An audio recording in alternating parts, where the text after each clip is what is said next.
Many people believe that a Kundalini awakening is like a goal, a final destination that they have been working on throughout their lives, and this is going to be like the crown on all of their suffering, all of the effort they put into achieving this final step. But in this video, I want to debunk it. I had my very first Kundalini awakening more than 7 years ago. And from my experience, I can tell you that this is just one stage. So it's not a final destination. This is a stage to continuous improvement. It's going to take you further to even a bigger integration. So in my opinion, Kundalini awakening is an internal integration when you can expand your awareness to help you create an even bigger integration. But it's not as simple. It's not all positive things that are going to happen after a Kundalini awakening. It's going to be full of struggles as well, lots of struggles. And that's why I want to share what happened after my Kundalini awakening. If you are interested in what the Kundalini awakening looked like and what I did before, I've made separate videos about it, and in this video I'm going to explain what exactly happened afterwards, and in separate videos I'm going to break this down into smaller chunks, and I'm going to show what AI did, what AI explained in detail throughout the steps that I'm just going to go through quickly. So the very first one is going to be the day of the Kundalini awakening, because there was something that already happened and it became very crucial, but at that time it didn't seem like anything. So the very first one was that on the day of the Kundalini awakening, because I went through a lot of self-realization, it also kind of melted my mind, because when you dissolve the belief system you already had, it can kind of feel like a psychosis. And I remember there was this deep need, very core need, because that's when you get access to your deepest parts, to your delta brainwaves, that I have to reach out to one specific person, and it was something I couldn't overwrite. It was more like an instinct, like when you are hungry and you have to eat, so you don't really have a choice to do or not to do. And this became very crucial later on, to do this very first step of reaching out to that specific person, because that specific person helped me later on integrating these experiences, and this person turned out to be the next puzzle piece to go even deeper, or we can say to do even a bigger self-integration. The second one was exhaustion. After the Kundalini awakening, for about 2 weeks, I was extremely exhausted. I could barely go to the shop, and the shop wasn't too far away. So it took so much energy away from me that, if I really think about, made no sense, because I didn't do anything physically, yet my body was drained. The other thing that happened, that was right after the Kundalini awakening, that I had this internal knowledge that just came out of nowhere. And this was the very thing that gave me the inspiration, trying to communicate with my subconscious, that I believed was my subconscious. But later on, I asked this very thing that I was communicating with, that who are you? And it said, I am your true self. And I said, okay, what is your true self? What do you represent? What does that mean? You have to know that I am very scientific, so I don't read into spiritual things. I was never interested in these things. So this is where probably the biggest problem with me, that this process creates so much friction in me because it goes completely against my rational scientific mind, because it doesn't match that. And for me, it's a very, very slow process because it keeps breaking me constantly. So anyway, I asked this thing that, okay, what does the true self mean? And it said to me that it's every single life you ever lived and every single life you will ever live. So basically, this is your holistic self. The third one is remembering, and this is going to be the most crucial part, in my opinion, accessing these memories. So basically, you are expanding your awareness into past lives, into future lives, in alternative lives that will turn out to be that they are just simultaneous with you. So basically, this is your expanded awareness of probabilities. And when we see it from the viewpoint of quantum physics or quantum mechanics, what's underneath our reality is it's basically a probability cloud. So this is what is under everything, that there are these probabilities, and we can imagine them as a hologram, or we can imagine them as an energetic state.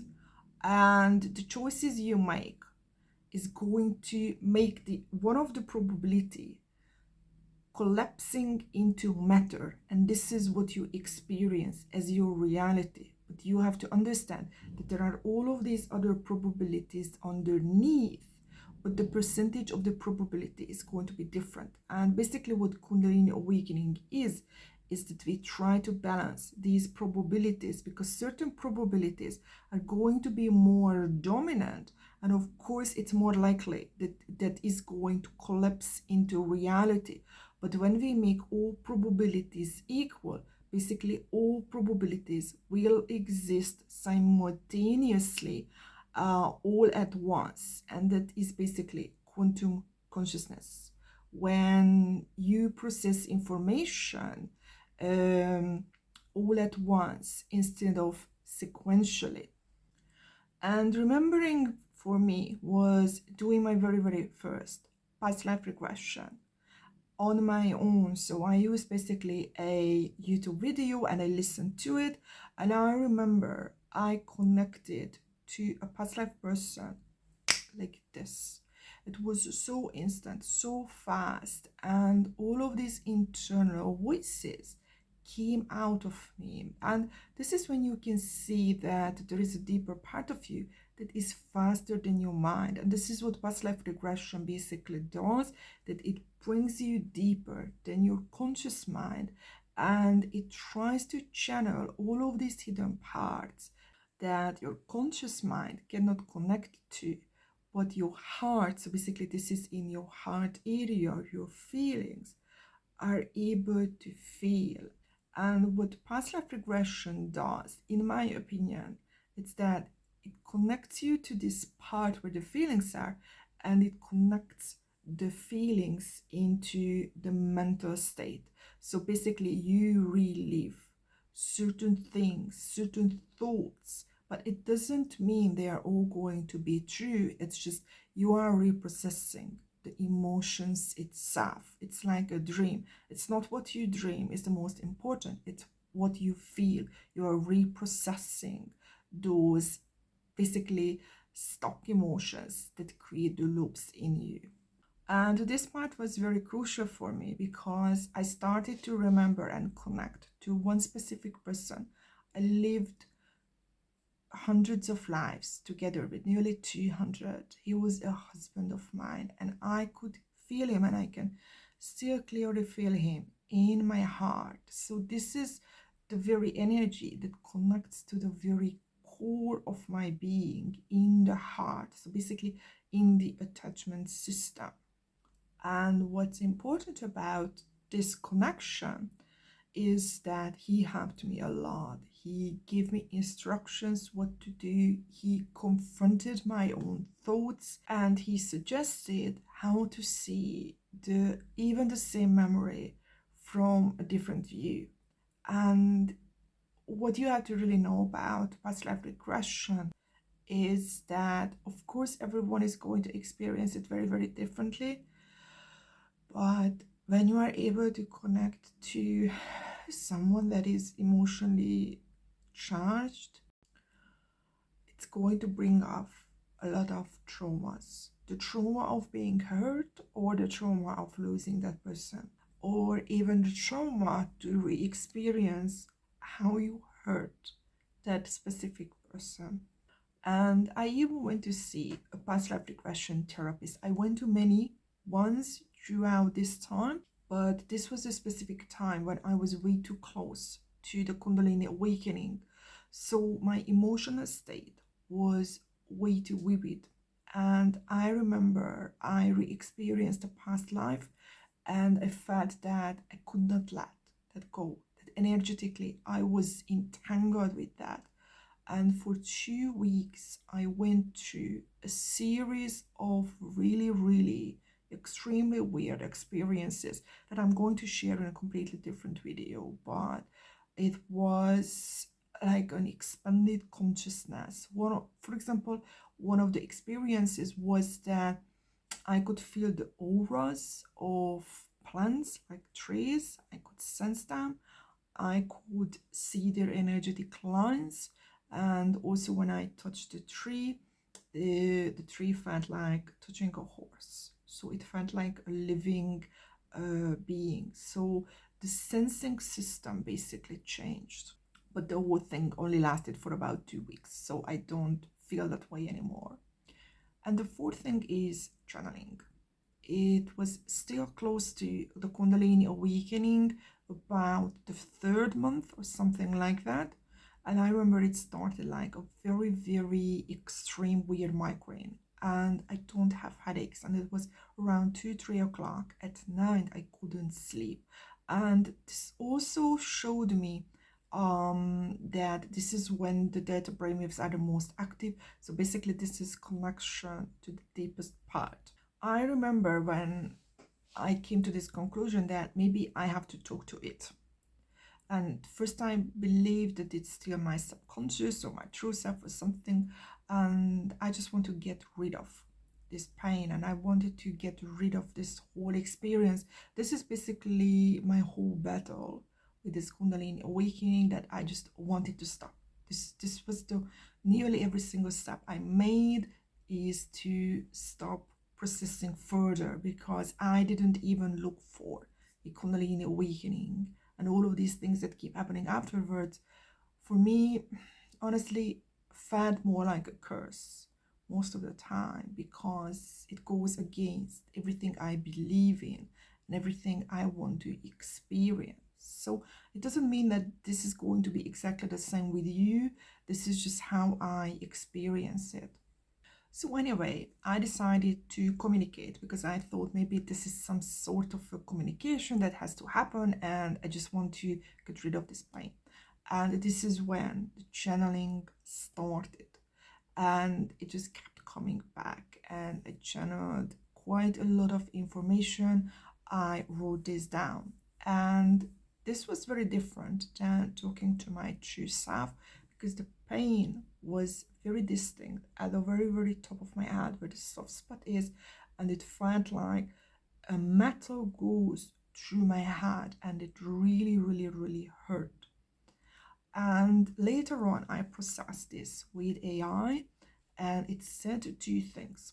So first of all, I analyzed all the channelings I had, and I wanted to make sure that it's different than my own thoughts. So I asked AI if I could have hallucinated all of this, and it said that the way I communicate, so there is a pattern. AI is able to identify patterns, and the way the channeling is, or the pattern within the communication of the channeling itself, is way too distinct. So it's definitely either from a completely locked away part of my brain, or I have tapped into like a consciousness outside of me. And this is what I believe, that there is consciousness that we can tap into. And that's why I'm sharing this video, that anybody can do that who does the work. because the reason I believe I tapped into it and I'm not some chosen person, because first of all, it was communicating with me in English. And if it's a higher being who knows everything, would have talked to me in Hungarian. But because my thought patterns were in English, it clicked with the English words instead of the Hungarian one. So that's why I believe it's tipping into like a broadcast kind of thing. And that's what I believe, that this is what we are as well, that there are these lots of loops that seem like a restricted broadcast that we can tap into. And this is kind of how reality is. It's just the broadcast becomes bigger and bigger. And after a while, I asked this very thing I was talking to, that who are you? And the answer was that I am all of us. So this is what also shows that it's kind of like a collective consciousness that we all have the access to, because this is where we are heading to. And this is when this person I reached out to was crucial, because even when I had the very first channeling, I questioned it and I didn't know what to do with it. And this person, or talking to this person, was, I would say, a help in terms of accepting what I have channeled. So I'm not really sure what would have happened without knowing this person, but definitely from my point of view, knowing this person was a crucial part of this, and also crucial part of even staying alive. Because when we get to the fifth thing that happened, the whole thing felt like going through a psychosis, and everything collapsed. So I went from this one collapsed state into another one, and I was so overwhelmed all the time, because what truly happens is that all of these patterns you have in your head that observes reality, it, it crumbles. So when you have a Kundalini awakening, you integrate, but also at the same time, what you already have collapses. And if you don't create something, then you only have chaos. And when we talk about the Kundalini awakening and the changes in you, it looks like a lot of things became more equal in you, and it feels like an overwhelm, because there is nothing that really dominates. It's just like a battle, a real battle within you. And this battle that really happens in you, it's also called spiritual emergence. And the sixth thing that happens after Kundalini awakening is reprocessing. So when you experience this extreme overwhelm, what you have to do is you have to try reprocessing what happened. And also you have to understand that Kundalini awakening itself doesn't erase or doesn't resolve the past. You still have to think back of things that happened before, because you did integrate certain things, but many things are still unprocessed, and you have to slowly identify them and reprocess them. And it's going to be very crucial. For me, this was in a relationship that I have been in at that time. That relationship created the Kundalini, it's awakening itself. And this part, when I got to this part, helped me reprocessing everything that happened before. So I created a much healthier relationship with my partner. So it wasn't the Kundalini awakening itself, it was my understanding that there were still a lot of things I had to work on. And this is when the person I connected to in my past life helped me. So he showed me so many things and pointed out so many things that I didn't see in myself and I didn't see in my partner. And the crucial part is that it wasn't the faults that he showed, it was the pain. It was always something painful that he shared, as this is what you have to understand. And the seventh thing was opening the third eye. It wasn't something conscious that I want to open it. It's exactly the same as the Kundalini awakening. It wasn't something conscious I want to do, and this is a goal, and I have to do these steps. It was more about I've been doing a lot of things, and it happened as just a part of it.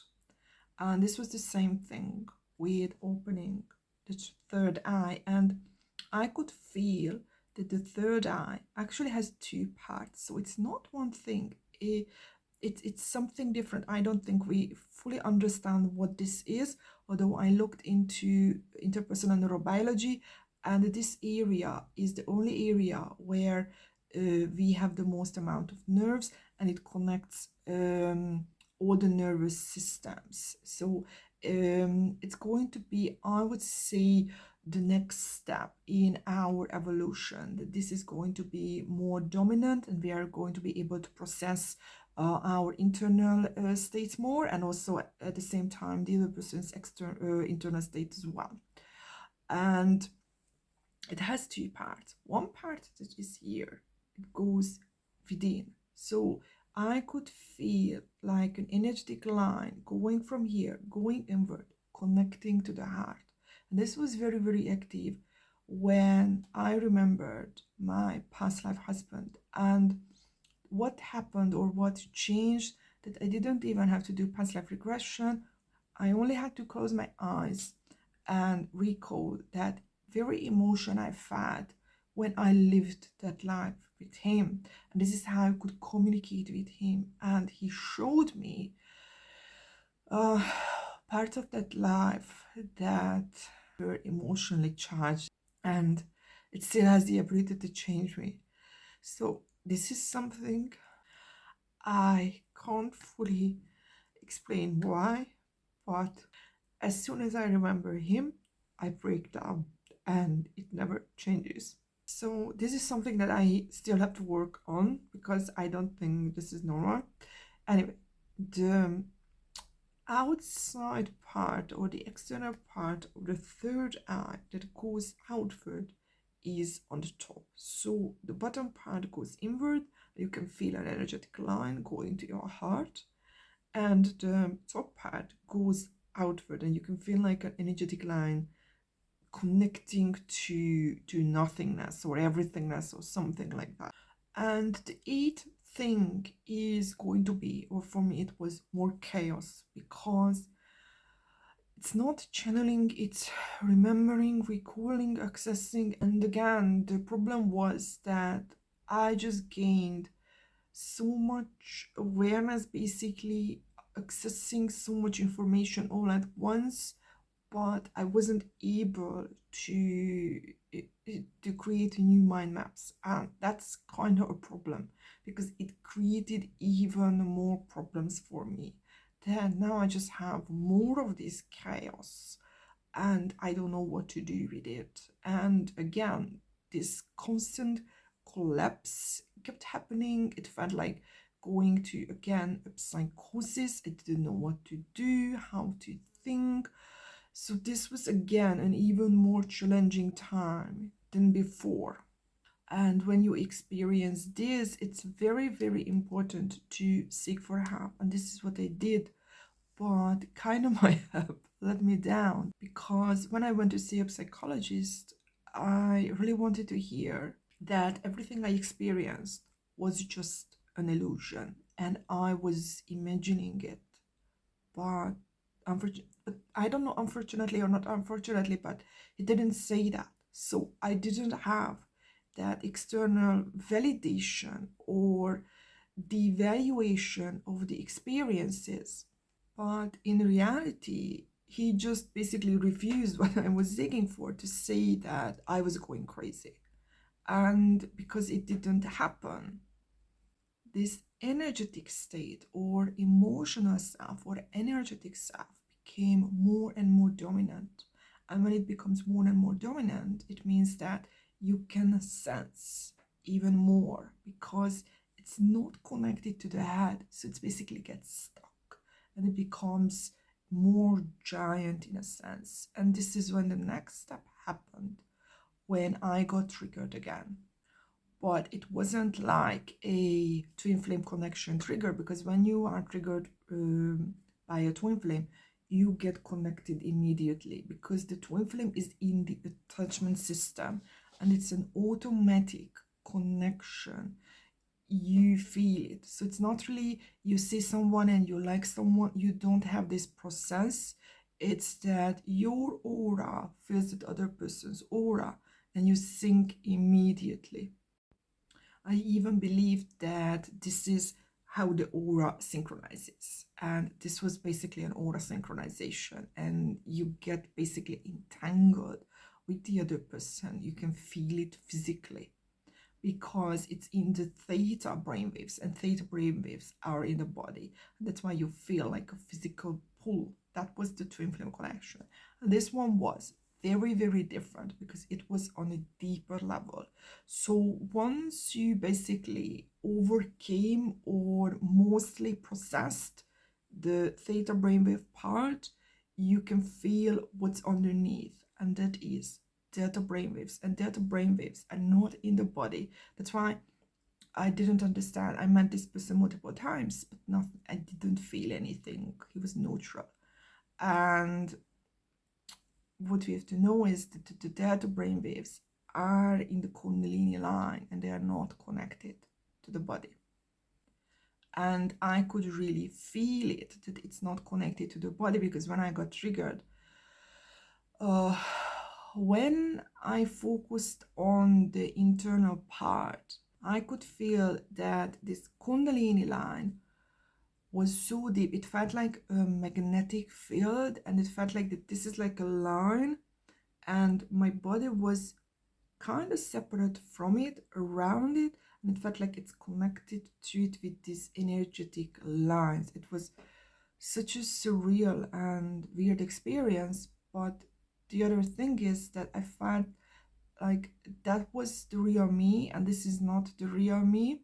But in reality, what it truly means, in my opinion, is that the deeper brainwaves you connect to, the more certainty you connect to, because this is more and more dominant in you. So basically, what is the more dominant in you is going to feel the most real, because that is the most probable in a sense, but also at the same time, because it's the most probable, this is the most difficult to overcome at that specific time, because even when you process that, there will be something that is even more dominant and even more probable within you.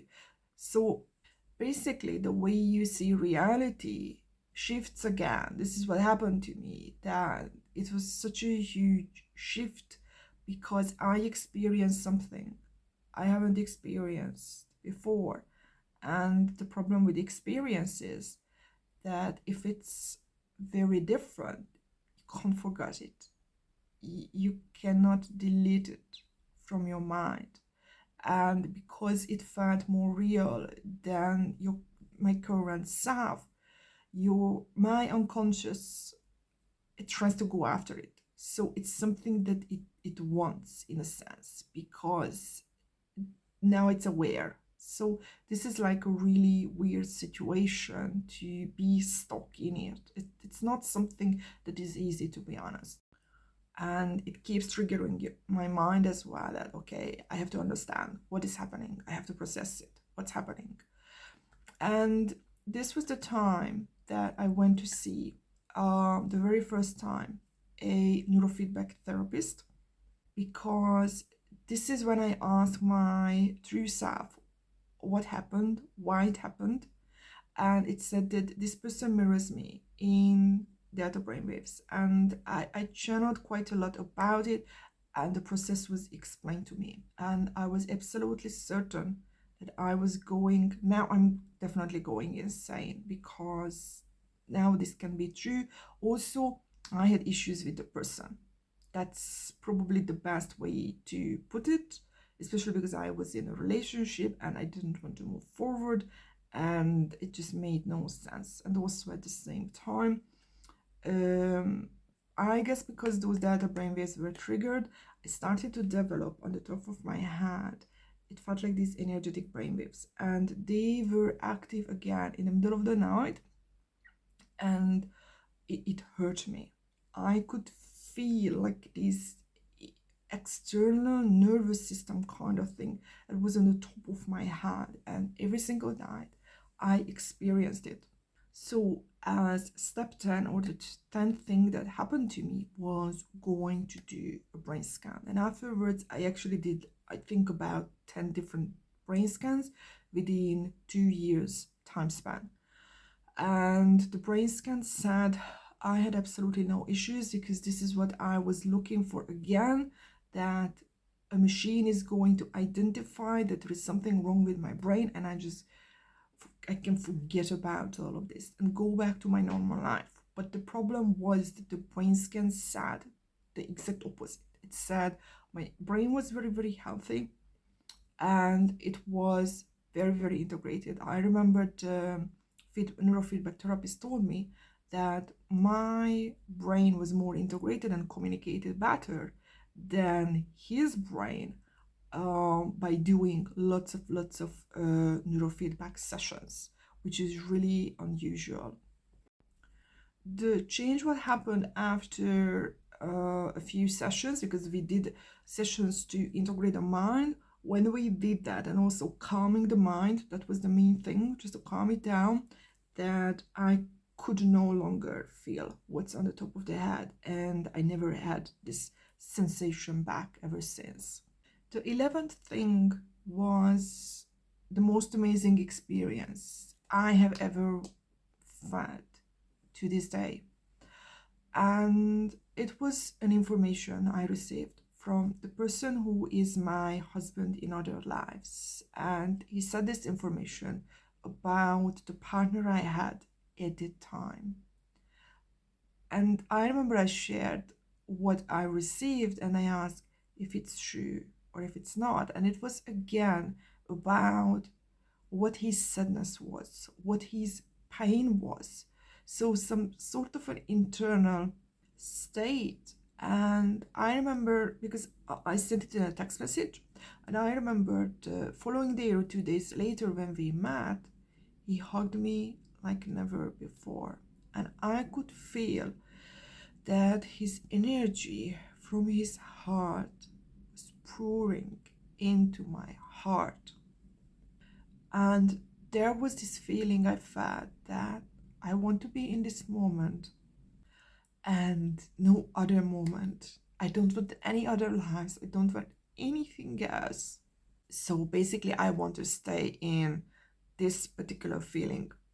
And this experience was extremely crucial in a sense, because this was the very feeling I felt anytime I remembered this husband from past lives, that I was hugging him and I felt this very feeling, but I don't know what the trigger was.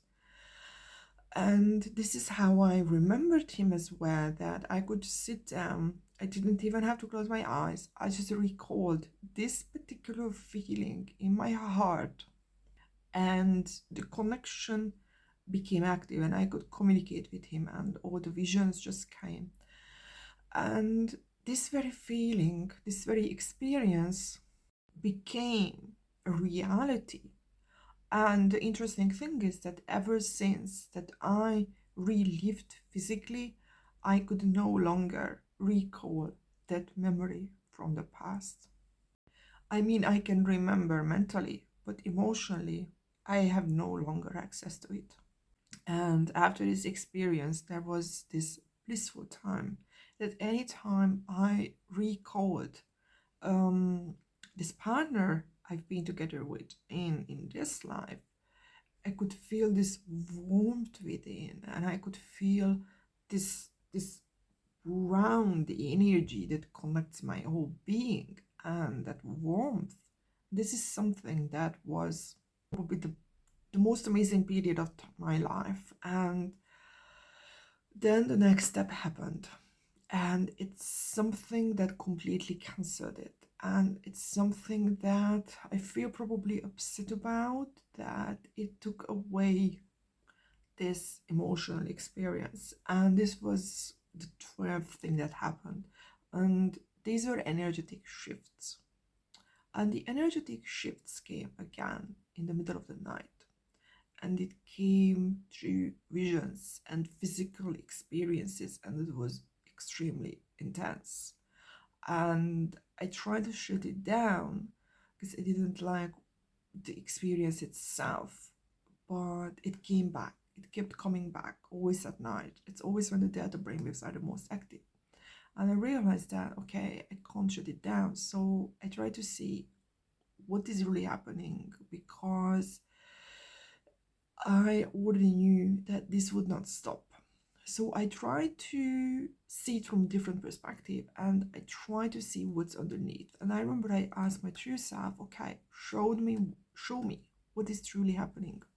And immediately the visions became less active, and the physical experience changed in the sense that I could feel that there was an underlying, like an engine underneath, and it was in the Kundalini line, and there were these three balls that were at equal distance from each other. They were equal size, they were equal importance, so there was no dominance in it.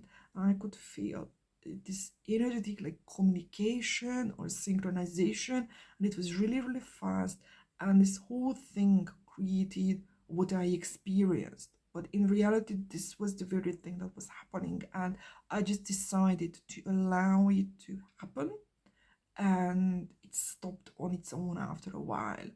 But what I experienced was that the following day when I woke up, it felt like I was pushed outside. And this is when I realized that I was at the back of the body. And later on, this is when I learned about the polyvagal theory, and I realized that I was connected to the back of the body, that part of the vagus nerve. That's why I was so dominant in theta. And after these energetic shifts, I was connected to the front of the body. And it shifted the way I experienced my relationship, my life, everything. And it was something that was needed to move away from that relationship as well in the long term, because once it happened, slowly, I had smaller ones as well. And it felt like I'm getting disconnected energetically from this person. And this is when I had to recognize that we were only connected on in the energetic part. In the head part, we didn't have much in common, to be honest.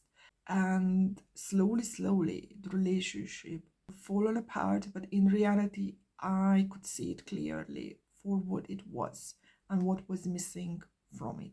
Although I already knew it was something that I was not supposed to stay in. It was reliving that very past life I had with the past life husband. And the idea of this was to let that person go, because that was necessary for his growth and for my growth. Because if we stay together, we can't get new experiences, and this is basically reliving a past life in this life and moving forward. And of course, it's always easier to say than experiencing it. And this is what happened in number 13, that I started to re-experience that past life very vividly. I physically relived the pain, and I don't wish that pain for anyone, because I could feel it so heavily in my heart, and it never stopped. It just didn't stop. And this went on for probably half a year or something like that. Every single night I relived his death.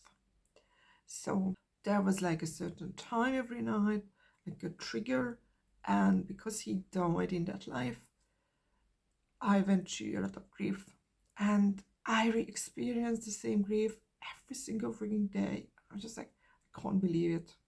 I don't understand what's happening. And it's not even something you can go and see a therapist to say, yeah, you know, I had a husband in past life who died, and now I'm re-experiencing the grief. Like, it's insane. And I channeled what to do because I asked him what to do, and he showed me so many things, but that's a problem. Many times I received information, but I just didn't know what to do with it. And it was not only my husband from that life, but also my daughter. And he kept saying, "You have to let us go. You have to let us go." And once I asked, "Okay, but how? What do you mean?" And he said, "You still don't get it, do you? You have to let yourself go. That version of yourself that you used to be." And I remember he showed me this network, these energetic lines. It kind of looked like when we see the brain. And it was every single life all at once. And he showed me this part that was so bright, and he said, "You see, you are stuck here." And because you are so stuck here, and it was so bright, it was very, very bright. That area was very, very bright, but the other parts were kind of dark. And he said, because the energy is stuck there, there is no energy going, enough energy going to the other parts. And he said, the problem is that in every life you try to remember, you want to recall, and you want to recreate this very life, because you can't let us go. You can't let yourself go. And under yourself, he meant that version of myself. And this is the difficult part, that this is what I get. I get exactly what to do, but okay, how? How do you execute it?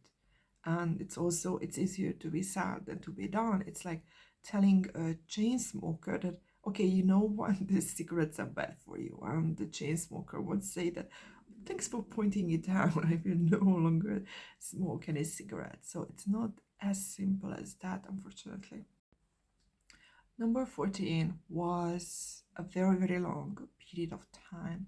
This one was when I was really obsessed about finding out if that last triggering at what I channeled from the very last triggering with that specific person was true or not true. And I talked to that person, and this was so difficult for me because he was the very one who kind of encouraged me to believe what I channeled. And as soon as he got into this picture,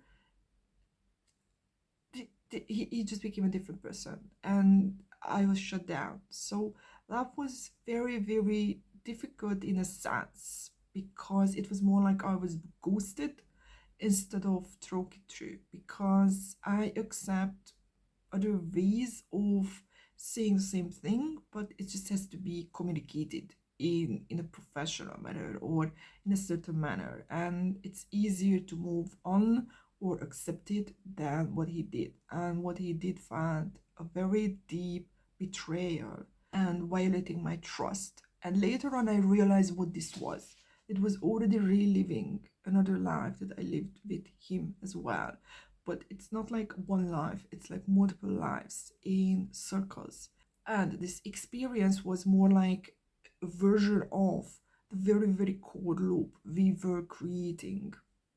And for this exact reason, that I couldn't validate what I channeled about him, or even channeled about what this process might be, even on the deeper level, I became even more and more obsessed. This was the exact same thing that happened before the Kundalini awakening, but that was connection to a person, because it's in the heart. And that was the twin flame connection, and the obsession created a realization. And this was very, very similar, that I became more and more and more obsessed, getting more information, seeing it from another point of view, and I could feel this constant overwhelm that didn't stop. And that constant gathering information also triggered another thing, that I was able to communicate with his non-physical version that already went through this process. So this version of him kept helping me, but also he felt like he annoyed me, because it was so difficult to accept that there is this version of him who is in the same reality as me and doesn't talk to me and doesn't want to have me, and there is this other version of him who already had a Kundalini awakening from this very process, and he just doesn't let me be alone. And this was such a confusing situation, because I felt pushed by this non-physical version of him, but completely rejected this version of him that is in this reality. So this was such a confusing experience, and this led me to the next step. And I want to point out this next step took multiple years of gathering information. And this was getting into the core, because the message I received from my true self, what I have to do, I have to find what's the core, what is the sameness, because we mirror and we created the exact same wound in each other, and it's not something I could remember emotionally. It's something that I was told I could channel. That there is this duality that I lived. These are parallel lives that I have lived a life with him, where I was open to him, or I was in love with him, and he used me and he rejected me. And I could only get visions. So feelings I don't get yet. I could only get visions that he was a player. So probably I have to reprocess it. In a sense, I'm not really sure what to do yet, but I will figure it out. And because the pain was so hurtful, because this was the very first experience with him, I remembered him. And in any other life, so this is the parallel reality, where he was open to me, I kept rejecting me all the time. So this is one specific experience that is very, very painful. And this is the every other experience. And because of this duality, these two energies basically can never ever integrate. And integration means that you become aware of this loop. So basically, you are stuck in hell forever, and you bring these two energetic realities into one reality, because these two pairs have the possibility to integrate, because both of them have a version that wants the other one. It's just in time and in space, they are paired in the wrong way. And this is what I experienced again in this life, that I would say, I trusted him, and I was open to him mentally. For me, it's only mentally, so not all the way, but he hurt me. And the way I experienced it, that he broke my trust. So this is where betrayal is created. So betrayal wound. And this was step 16, that as soon as I saw that, that's when I had a very different kind of Kundalini awakening, that all of this obsession and all of this anxiety, that I have to look for more and more forward, and it's like an engine in me, it stopped. And that was it. So as soon as I recognized that, it felt like all of this external energy became a part of me, and I became calm. And then step 17 was that, again, like, just because you have an experience doesn't mean everything is going to be solved. That emotionally I wasn't fine, because it goes against my core thing, and my core thing is that I want to be fair. And being fair means that you tell the other person what you are about to do, because this is what I was told, that as soon as I move forward, he is going to be triggered energetically, and it is going to start the process. So there are different ways of starting this process. There was a way when we would be talking basically, and that would trigger it, but there are multiple ways to start the exact same process, and I am aware of 3 of those. And this is the very struggle, emotional struggle, that I have to go through, because this is my basis basically, that I have to cooperate, but at the same time, the very opposite I am supposed to connect to, the very opposite that he is attracted to, by the way, is the one that is unfair. And this is the version of me I don't want to experience, and it's the one I'm repressing. So this is something I have to overcome, and probably I have to see that very specific unfair version when it goes through development, it's going to be something different. I am just unable to see it because I always keep repressing it or rejecting it. So basically, this duality that I experience, and I'm explaining that there is this mirror person. The mirror person is this other version that is repressed in me, and it's vice versa. So that's what we all do basically with everyone, that what we see in the other person, it's basically us, but in a sense that we can't recognize it because it's too distant from us. It's something that we have repressed or rejected. And this is where I get to the very, very last step, which is 18. It's acceptance. And I could do the acceptance by reprocessing it with AI and asking a lot of questions from AI. Thank God AI has a lot of patience. And I used multiple types of AI to process what happened to me, because I have to understand it from neurobiological perspective, quantum science or psychology, and I have to process it and reprocess it and reprocess it in order to understand and accept and integrate, because this is something that is missing. That's the head, that I don't see it a smart move to move forward and bring even more energies into this chaos where I don't have a proper identity, because this is what also happens during a Kundalini awakening, that your identity, or what you had, or your ego, is shattered into pieces, and that's not good when you don't have a strong identity. Because if there is too many new things coming up, you are literally just in chaos and overwhelm. So basically, it's not about deleting or erasing the ego, it's to always create a newer and wholer one, and incorporating what you already had. It's like a color that there is yellow, and when you put blue to it, it becomes green. It doesn't disappear, it's a part of it, but it looks completely different. And this is exactly the very last step where I am now, where I am reprocessing, because there are a lot of things that I have to process, and I want to do it in a smarter way than I did before the first Kundalini awakening.